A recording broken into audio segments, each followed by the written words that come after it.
¿Por qué? Porque me implica tomar todas las decisiones en función de lo que me presenta la literatura que otra gente ha publicado y que yo la voy a aplicar en el paciente que se encuentra al momento actual.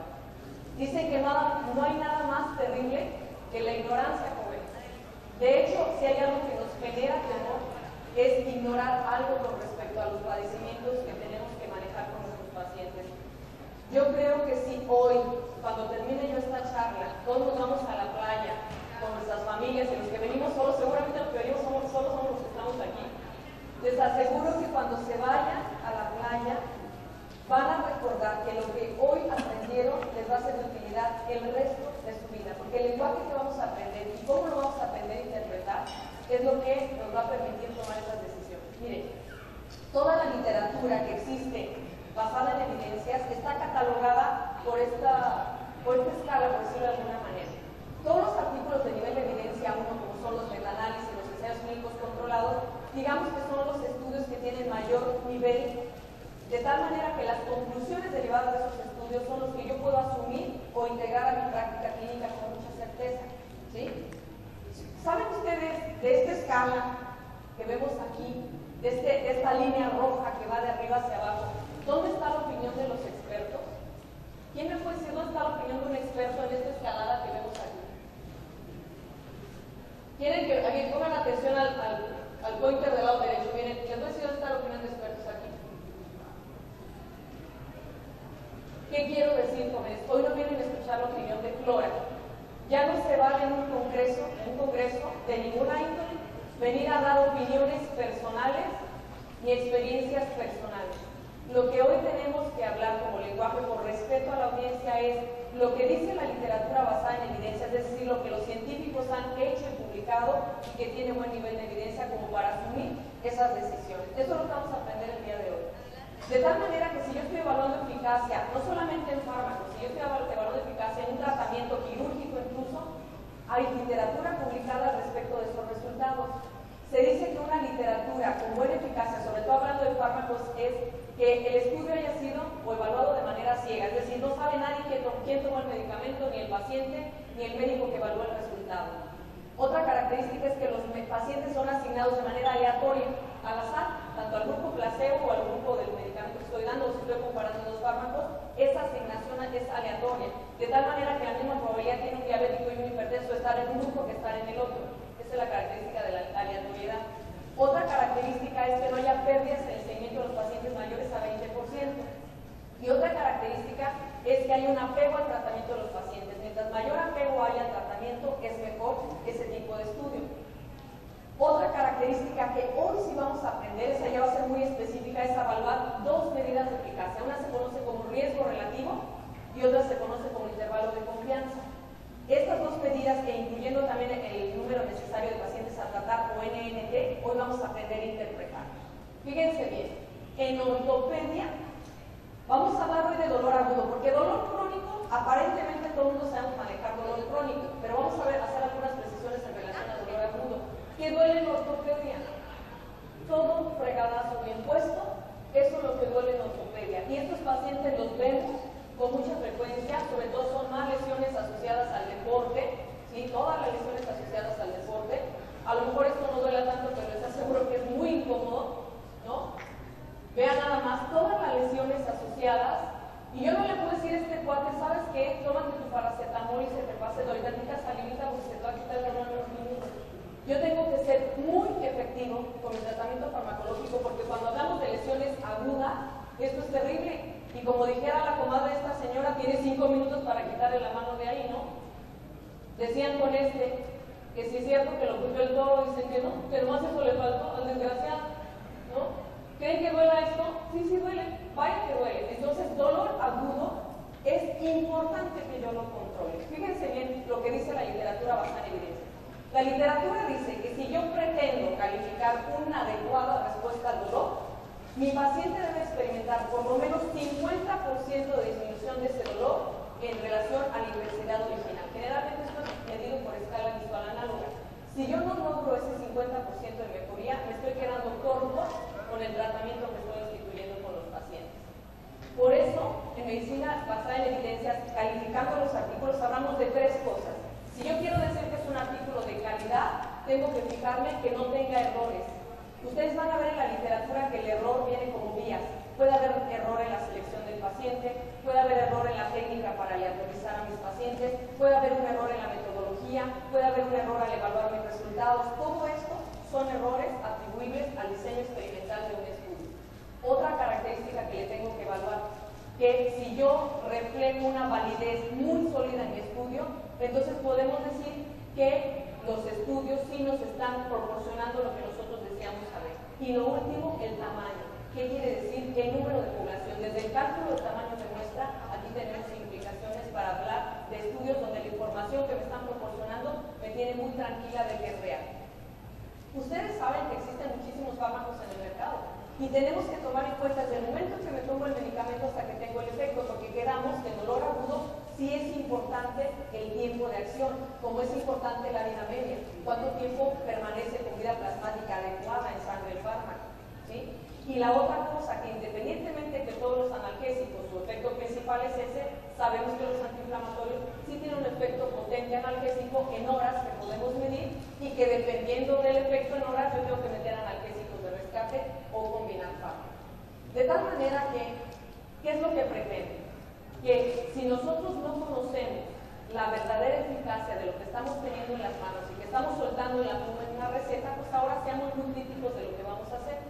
Mi pregunta para todos ustedes es, ¿conocen cuál es la probabilidad de que yo tenga un evento cardiovascular si tengo una combinación o quiero comparar AINES con COX? ¿Por qué hago esta pregunta hacia el aire? Porque lo que nos preocupa o nos ocupa es tomar decisiones entre AINES y COX. Esa es normalmente nuestra disyuntiva. Y la principal preocupación, ¿cuál es en este sentido? No son los eventos cardiovasculares. Generalmente eso es lo que nos preocupa por todo lo que hemos escuchado. Y como dicen los chavos, hoy vamos a ver la neta del planeta de lo que está pasando con AINES y COX, comparándolos en relación a efectos adversos y en relación a eficacia. Vean la respuesta a la pregunta que les acabo de hacer. ¿Ya vieron la respuesta? Si todo el mundo tiene que apuntar, les voy a pedir un favor. Escriban esta información que está ahí en el slide. Esa es la respuesta basada en evidencias de cuando yo me pregunto si comparo un AINE con un COX, cuál es la probabilidad de que mi paciente haga un evento cardiovascular. Esa es la probabilidad. Un riesgo relativo de 1.22, con un intervalo de confianza de 74 a 202, en el caso de Miracocil, y en el caso de diclofenaco, un riesgo de 1.63, con un intervalo de 1.12 a 2.37. No se preocupen. La primera vez que yo vi esto en la maestría, casi me zurro. ¿Por qué? Porque yo no sabía de qué me estaban hablando. Era un lenguaje totalmente ajeno a mí. Y el objetivo el día de hoy es que cuando ustedes se vayan, si el que va pasando por allá afuera les dice, oye, ¿cómo ves este riesgo relativo? Tú le digas qué opinas de un riesgo relativo y además no solamente eso, le digas por qué fundamentas tus decisiones terapéuticas. Bueno, entonces vamos a dedicar 10 minutos de su atención para que yo les explique qué es un riesgo relativo. Fíjense bien, en todo estudio de investigación, para que yo presente y analice mis resultados, utilizo tablas de 2x2, como ven ahí. Es una tabla de 2x2 porque tiene líneas horizontales y verticales en dos cuadros.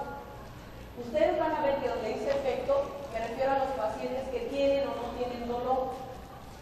Si tienen el efecto, tienen dolor. Si dice sin efecto, no tienen dolor. Y van a ver expuesto y no expuesto. ¿A qué me refiero? A si le doy un fármaco o si lo comparo con placebo o me comparo entre dos fármacos. De tal manera que cuando yo tengo dos propuestas de tratamiento y el mismo número de pacientes de un fármaco y otro son los que logramos control del dolor, vean que el riesgo de un riesgo relativo es igual a 1. Ahorita no les voy a explicar cómo es este cálculo, pero de manera breve les digo que si ustedes ponen atención, 20 entre 100 me da punto 20, aquí 20 entre 100 también me da punto 20, y si divido punto 20 entre punto 20 me da el riesgo relativo de 1.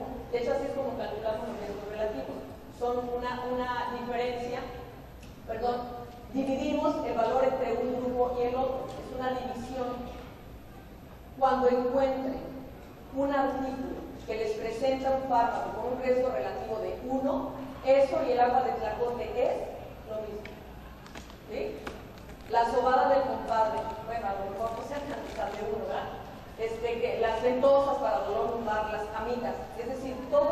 un riesgo relativo de 1, no tiene ninguna utilidad terapéutica. ¿Se entiende este primer concepto? Pero vean qué pasa si yo doy un fármaco X y resulta que en vez de tener 20 pacientes con dolor, tengo menos, tengo la mitad. Pregunta, ¿creen que eso sea bueno para nosotros como médicos? Tener un fármaco que yo lo dé, lo proporcione a mi paciente y menos pacientes tengan dolor. Pues sí, ¿no? Eso sería lo que yo buscaría. ¿Qué pasó con el riesgo relativo? ¿Ya vieron? Se fue a la izquierda de uno o a la derecha de uno. A la izquierda. Segundo concepto importante entonces. Todo riesgo relativo que se me vaya a la izquierda del valor de 1 y mientras más se acerque a 0, eso es eficaz en medicina. Eso es eficacia. Mientras más se acerque al 0. ¿Piensan ustedes que hay algún fármaco o alguna cirugía que lleve un riesgo relativo a 0? Solo Dios, joven, es el único que lleva un riesgo relativo a 0. Fuera de eso, toda terapéutica puede acercarse al 0. Y mientras más se acerca al valor de 0 mejor ese fármaco. ¿Hasta ahí se entiende? Pues que es un riesgo relativo a la izquierda de 1. Por eso se dice que confiere protección. Pero ahora quiero que observen algo. Resulta que me gasto una la nota en apoyar un producto farmacéutico porque le estoy apostando a que es bueno. Y resulta que comparándome con el fármaco que ya existía, que es el estándar de oro, en vez de que haya más pacientes controlados del dolor, ahora traigo el doble de pacientes con dolor. Cuéntenme, ¿sería lógico que yo pudiera pensar que esto es efectivo? Seguro que no. Entonces, el tercer concepto importante es que esta medida de eficacia, llamada riesgo relativo, siempre que el valor se aleje de 1 hacia la derecha, quiere decir que es peor en su eficacia. Es más, les voy a platicar algo. Esa misma medida de eficacia yo la puedo utilizar para evaluar efectos adversos. Si yo tengo un riesgo relativo a la derecha de 1, mientras más se aleje a la derecha de 1 ese valor, para un evento adverso, peor para el pobre paciente. ¿Sí? ¿Hasta ahí vamos bien? Fíjense ahora lo que les voy a explicar. Si yo llego con ustedes y les digo, mira, Pedro, dale este medicamento a tu mamá, porque fíjate que le va a disminuir el dolor con un RR de 0.70. ¿Me vas a poner cara como de qué? ¿Qué? ¿De qué está hablando Flora? No entiendo qué me estás diciendo. 0.70 aquí.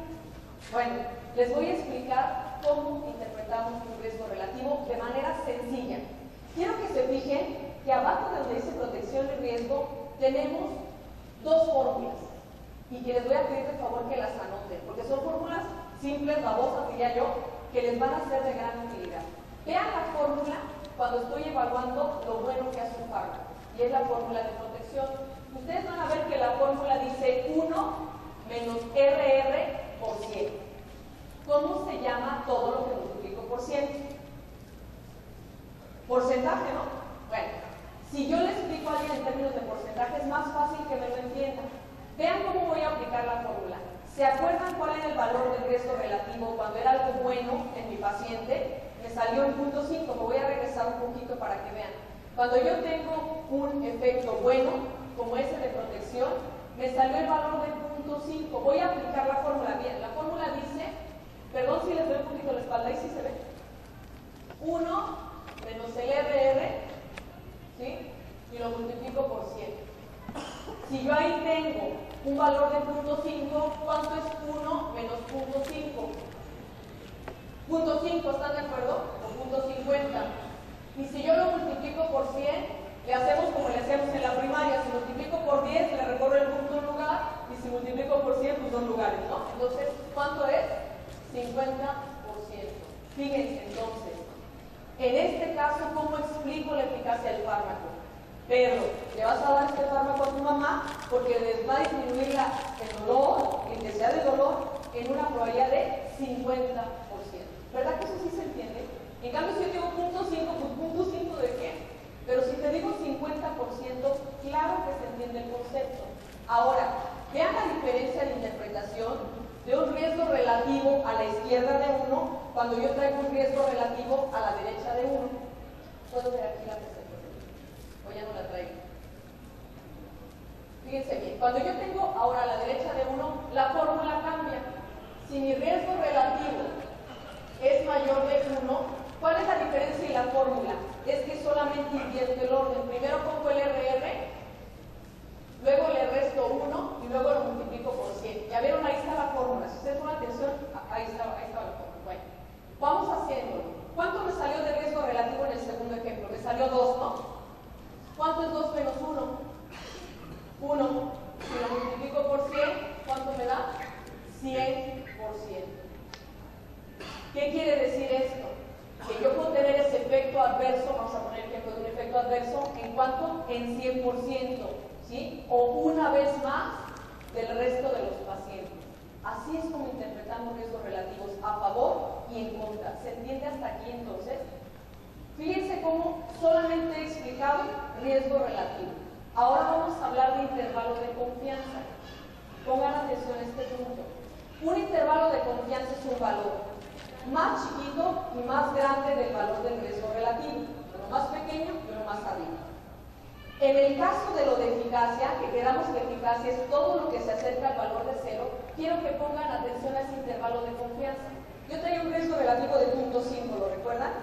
Ya vieron el intervalo de confianza que está ahí. Traigo un intervalo de 0.40 a 0.60. ¿Serán importantes los intervalos de confianza? Claro que sí, porque muchas veces los intervalos de confianza revelan más la verdad de lo que está pasando con nuestros tratamientos. Mi pregunta para todos ustedes, si les dije que lo ideal es lo que más se acerque al 0, de un intervalo de confianza para eficacia, o sea, para lo bueno que hace el medicamento, ¿qué valor tomaría mejor, el 0.40 o el 0.60 para aplicar la fórmula? ¿Cuál sería? ¿Cuál es el que más se acerca a 0? Oye, estoy como en el programa de Chabelo, ¿no? Que cuando quieren la respuesta como que le dan más intensidad para que la gente sepa qué responder. Ahí les va. En un intervalo de confianza en eficacia, me voy a aplicar en el intervalo más chiquito, el que más se acerque a 0, de tal manera que si yo aplico mi fórmula para ese intervalo más pequeño, sería simple, ¿no? ¿Cuánto es 1 menos 0.40? 0.60. Y si lo multiplico por 100, me da 60%. Entonces, ese fármaco que tiene un RR de 0.5 me puede dar una eficacia hasta de 60%. Ah, pero ahora vamos al caso del intervalo de confianza de el que es para un efecto adverso. Voy a pasar aquí. ¿Dónde pasa la presentación? Ahí está. Ya vieron el intervalo de confianza para un efecto adverso, va de 1.5 a 2.4. Pregunta nuevamente.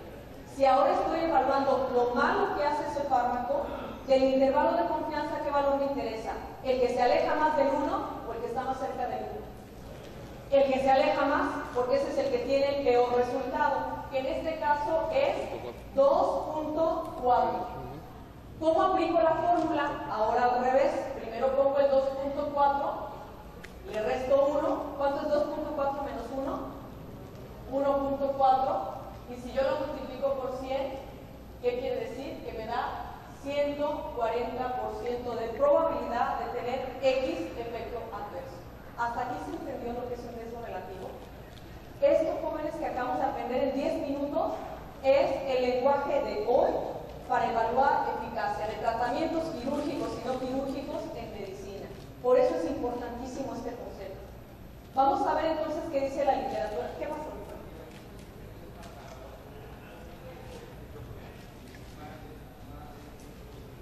Es que no estamos hablando de la población, doctor. Ya vieron la pregunta que hizo el doctor, que además es interesantísima. Dice que cómo puede ser que más del 100% de los pacientes puedan tener un efecto adverso. No, esto es una probabilidad. Por ejemplo, cuando te van a aumentar la renta, que la pueden aumentar en el 100 o en el 200%, ese es el concepto, doctor. Te habla de cuántas veces más tienes la probabilidad de, por ejemplo, si lo vemos en números absolutos, tienes la probabilidad de 1.40 más que el otro grupo que estás comparando. Es la misma interpretación. ¿Sí se entiende la diferencia? Por eso, vamos a ver, ¿ustedes sabían que hay R's con intervalos de confianza de 17, de 20? ¿Sabes qué es una locura? Estamos hablando de 1600% de probabilidad de un evento adverso. Te pongo el ejemplo de un glifosfonato. ¿Sabían eso? y estamos soltando la pluma en los recetarios y ni siquiera conocemos los riesgos relativos y los intervalos de los fármacos, o sí, la neta no los conocemos. Entonces, ¿qué les traje hoy? Toda la literatura con riesgos relativos, con intervalos de confianza y con NNTs, que es lo que vamos a revisar ahorita. Vamos a ver la otra preocupación cuando estamos dando fármacos en relación comparando AINES con COX. La otra preocupación que traemos actuales, eventos gastrointestinales, ¿sí o no? ¿Qué hacemos con los eventos gastrointestinales? ¿Quién me los da más, AINES o COX? AINES, ¿no? De hecho, fíjense bien, ahí están estas publicaciones, vean cómo son 3 ensayos clínicos controlados de diferentes autores, de diferentes años de publicación, y ustedes van a ver, ahí están los riesgos relativos y sus intervalos de confianza en la columna de esta a la derecha. Ahí están comparando diferentes COX con diferentes AINES. Por ejemplo, en el primer estudio de Silverstein, están comparando celecoxib con ibuprofeno y diclofenac, ¿sí? O sea, un COX con 2 AINES. Y ya vieron cómo sale el riesgo relativo, sale en 0.60 con un intervalo de 0.40 a 0.90. ¿Cuál sería el valor importante? El que más se acerca al 0. Y es un evento adverso, jóvenes. ¿Cómo se puede explicar que en un evento adverso como gastrointestinal, los COX están teniendo RRs a la izquierda de 1? ¿Cuál podría ser la interpretación entonces? Se dice por eso que son gastroprotectores. Vamos a evaluarlo, ¿no? Utilizaría yo el 0.40. Y lo mismo, 1 menos 0.40 me da 0.60, que yo multiplico por 100, y entonces 60% de protección, porque no es un RR ni un intervalo que está a la derecha de 1, está a la izquierda de 1. Y si ustedes analizan todos los estudios que tenemos ahí, los estudios hablan de todos los intervalos y riesgo relativa a la izquierda de 1. Si me dejan ver la presentación, por favor. Ahí estamos, vean, igual.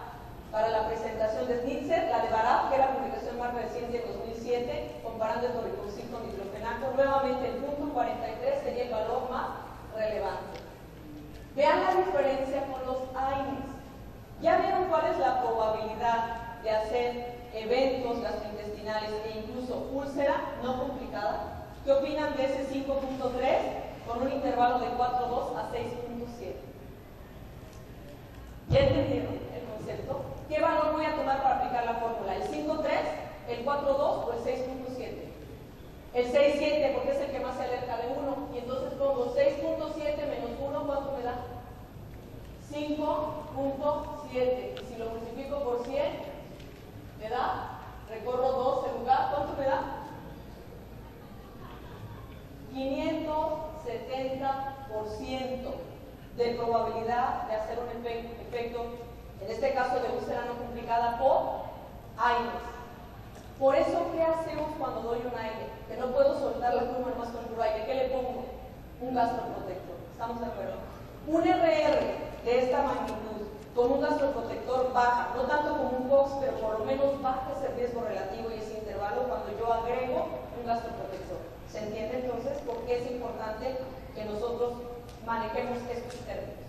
Preocupación ahora de riesgo cardiovascular. Vamos a ver estudios muy puntuales, todos ellos ensayos clínicos controlados, fechas de publicaciones de 2005 a la fecha. Aquí hay un estudio muy interesante para evaluar específicamente celecoxib. ¿Ya vieron cuál es la probabilidad de hacer infarto si me comparo con placebo? Es un estudio comparado con placebo. ¿Qué opinan del 2.26 y un intervalo de 1 hasta 5.10? ¿Qué valor tendría yo que tomar? El 5.10, ¿no? Y si yo doy 5.10 menos 1, me da 4.10. Y si lo multiplico por 100, yo tengo 410% de probabilidad de hacer un infarto si me comparo con placebo. Déjame la presentación otra vez. Entonces, si me comparo con placebo, y la probabilidad de muerte es de 2.95, o sea, muerte, ya aplicando la fórmula, ¿sería cuánto? 195%, ¿están de acuerdo? Ya lo hice directo. Si me dejas ver la presentación otra vez. En el caso de EBC, 1.84 menos 1 me da 0.84. Lo multiplico por 100, 84%. Oigan, ¿no se les ocurre pensar, o no viene a su mente, bueno, Flora, ¿cuál es el valor de riesgo relativo a la derecha de 1 que yo puedo aceptar o que yo puedo tolerar? ¿Qué dice la medicina basada en evidencias? Porque si me preguntas pensando en mi hijo, pensando en mi mamá, pensando en mi hermano, yo quisiera uno de 1.00001, pero eso no es real.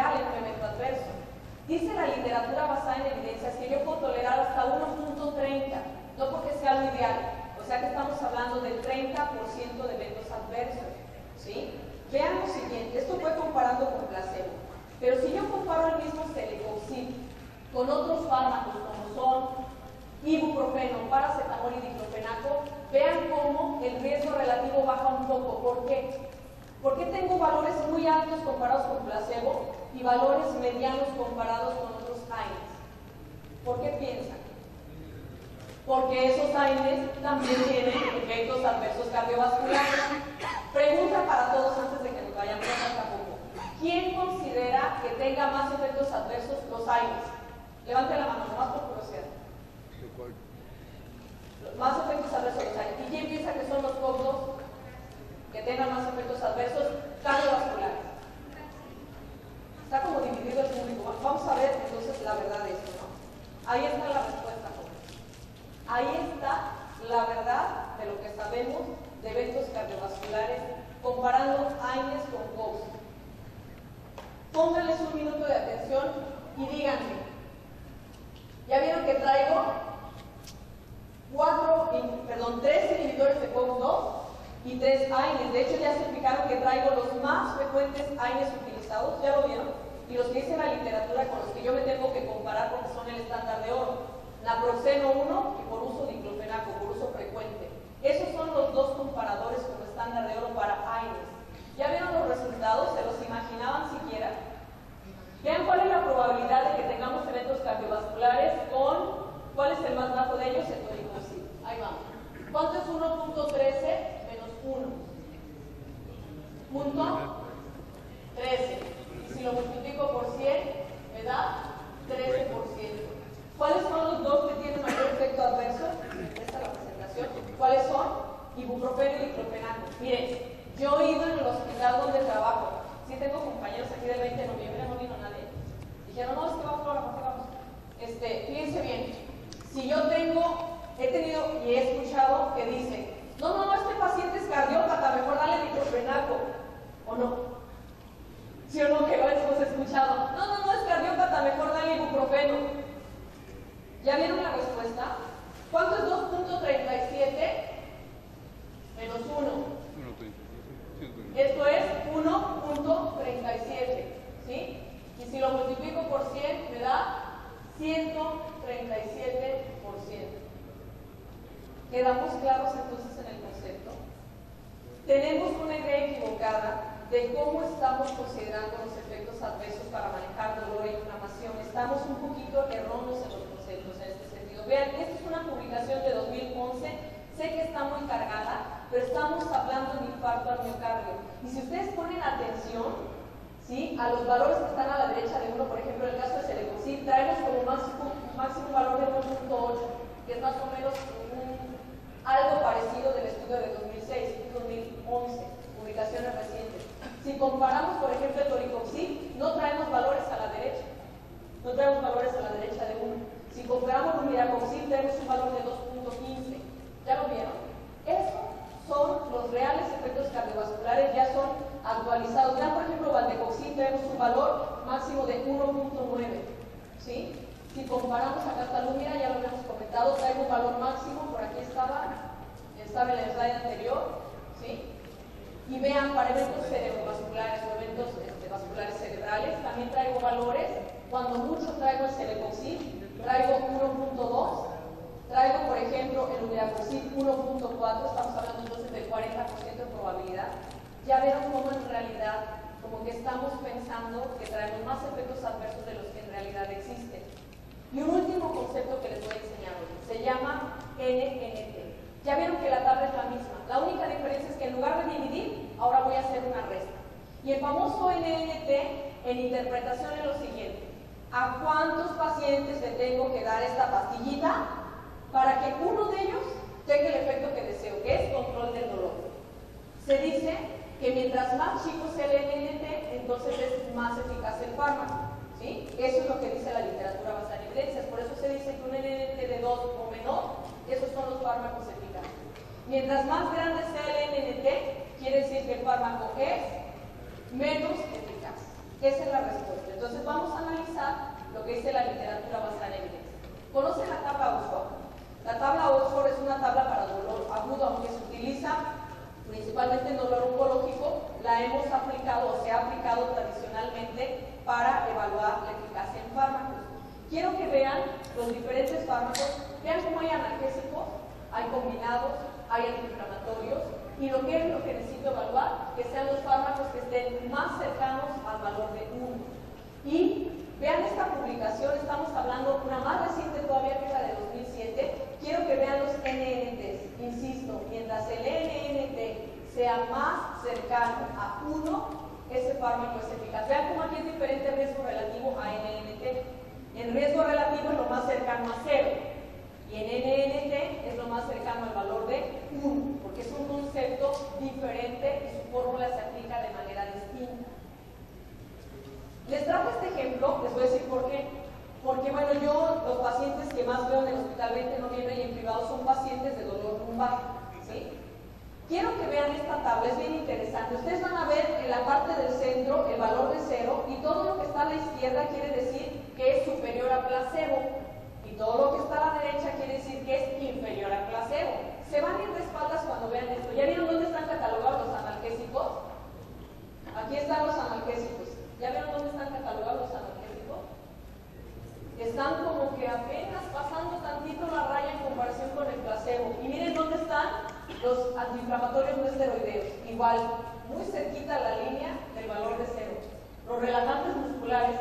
Pero miren qué padre. Esta tabla me dice que los analgésicos, los antiinflamatorios y los relajantes musculares están igual que el tratamiento herbolario. ¿Cómo ven? Eso es lo que dice esta tabla. Y estamos hablando de dolor lumbar, que es el pan nuestro de cada día y el coco de todos los ortopedistas, ¿no? Para que vean la evidencia. Dolor neuropático, también les quise traer dolor neuropático. A pesar de que el día de hoy es dolor agudo y no precisamente neuropático, quiero que vean los NNT de los fármacos que se utilizan. ¿Ya vieron cuál es el que está en primer lugar? La imipramina. De repente estamos utilizando otros fármacos, ¿verdad?, para controlar el dolor neuropático. Esta es la verdad. ¿Cuáles son los fármacos que mejoran? Los que están más cercanos al valor de 1, en el caso de NNT. Y les cierro con el último estudio más importante que existe. Porque ya hablamos de dolor agudo por trancazos, ¿no? Ahora les voy a tocar el tema de dolor agudo postoperatorio. Las dos principales preocupaciones de nosotros como ortopedistas en dolor agudo es el que se mete un buen trancazo y el que tengo saliendo de quirófano, ¿sí o no? Bueno, el que tengo saliendo de quirófano, este artículo, déjenme les digo que es la última revisión de la colaboración Cochrane. Ustedes dicen y saben que Cochrane parte el queso en esto de medicina basada en evidencia, ¿no? Bueno, esta publicación acaba de salir, es una publicación de casi finales de 2011. Y vean lo que dice Cochrane en relación a control de dolor agudo postoperatorio. Esta revisión Cochrane incluyó 45,000 pacientes en 350 ensayos clínicos controlados. Y sobre todo, ¿cuál era el endpoint? Que mi paciente mejorara por lo menos el 50% de la intensidad de su dolor. Esto era lo más importante. Y ellos calcularon, de hecho, los NNTs. Esto es el resultado de esa revisión de la colaboración Cochrane. Es lo más reciente en control del dolor agudo postoperatorio. ¿Qué estamos observando? Que siguen siendo los inhibidores de COX-2 los que están ocupando los primeros lugares. De tal manera que estos son los NNTs, los diferentes intervalos de confianza, para hablar de las diferencias en fármacos. Vean cómo no viene, por ejemplo, acetaminofén, porque hay gente que me dice, oye, Flora, ¿y por qué ahí no viene tal fármaco? Etcétera, ¿no? Si ustedes ven que un fármaco no viene, lo que les estoy presentando es por dos razones. Primero, porque no hay ensayos clínicos controlados al respecto o porque los estudios que hicieron no tienen buen diseño metodológico. Por eso no vemos todos los fármacos que quisiéramos. Pero esto es lo más reciente publicado para control de dolor agudo postoperatorio. Y aquí quiero recalcar una cosa. Este control era de 2, 4 hasta 6 horas posterior al evento quirúrgico. Y no todos los fármacos llevaron esa eficacia a más de 8 horas. Vean cómo solo 2 COX y 2 AINES, perdón, un AINE y el paracetamol fueron los combinados, fueron los únicos que llevaron la eficacia de control de dolor agudo a más de 8 horas de evolución. Entonces, esto es importante. Por eso, terminando con estos conceptos que acabamos de ver, yo siempre les pregunto a todos ustedes, porque me encanta hacer preguntas, como ya se dieron cuenta, ¿qué miedo tenemos? Yo siempre he dicho que el miedo más grande que tenemos cuando manejamos pacientes, la verdad, es la ignorancia, ¿sí o no? Que yo ignore algo con respecto al manejo que estoy haciendo. O bueno, a lo mejor las demandas y hasta la crítica del de al lado, porque dicen que no hay nada peor para un médico que otro médico, somos los más duros críticos. Yo lo único que pretendía hoy, porque insisto, cuando yo vi el tema, y sobre todo que estaba como muy orientado a un fármaco, yo dije, esto no puede no ser interesante para la audiencia.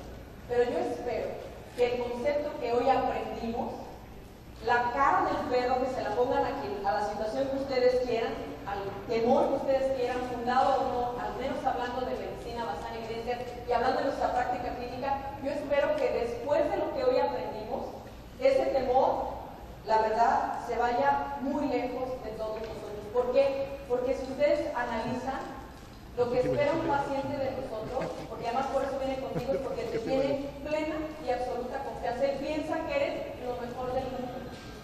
Mira, yo siempre he dicho que los pacientes tienen los médicos que merecen, ¿sí o no? Tú ves que el médico es así medio sangrosón y sus pacientes son igualitos. Tú ves que el paciente es a todo dar buena onda, ¿no? Así son sus pacientes. Pero hablando de la cuestión de eficacia, que es lo que nos interesa, porque el paciente viene contigo por dolor, lo importante es que depositan la confianza en nosotros. Yo siempre les digo, amen a sus pacientes. El que tienen enfrente puede ser su esposa, su hermano, su hijo, y en función de eso debemos de tomar decisiones. De tal manera que, insisto, el temor, fundado o no, por estos conceptos que hoy aprendimos, que son muy críticos, yo espero que los manden de verdad muy lejos, tan lejos como se pueda, para que no tengamos ninguna preocupación en nuestra práctica clínica. Yo les aseguro que sí o no lo que aprendimos nos sirvió de algo hoy. Y lo puedes aplicar a técnicas quirúrgicas, lo puedes aplicar a lo que tú quieras. Lo puedes aplicar a la hipertensión, a osteoporosis, a diabetes, porque es un concepto general. Y es una manera de entender medicina basada en evidencia de una manera mucho más sencilla. Quiero robarles el último minuto. Lean lo que está ahí. Yo siempre he creído que a un lugar llegamos los que tenemos que llegar. Ni más ni menos. Todo tiene una razón en esta vida. Y a veces estamos catalogando el dolor como algo malo.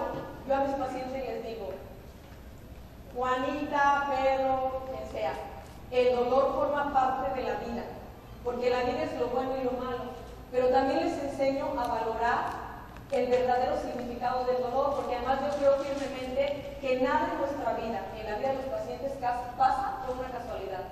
Hay alguien que decide absolutamente todo.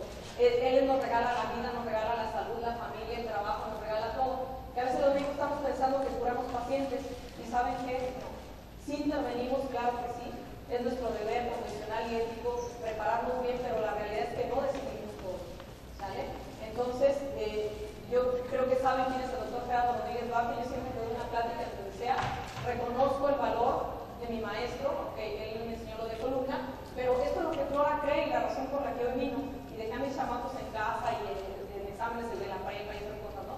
Yo creo en Dios, creo en los valores de la familia, ahí están mi esposo y mis dos chamacos, creo en los valores de los maestros, porque a mí esto que yo les platiqué hoy, alguien me lo enseñó también, y creo que nada podemos hacer para honrar a un maestro que transmitir los conocimientos que se nos fueron a su vez dados. Por eso me animé a venir a la hora de la comida y cuando la expectativa era que no llegara mucha gente, pero les agradezco infinitamente y si hay alguna pregunta, pues la responderemos. Muchas gracias.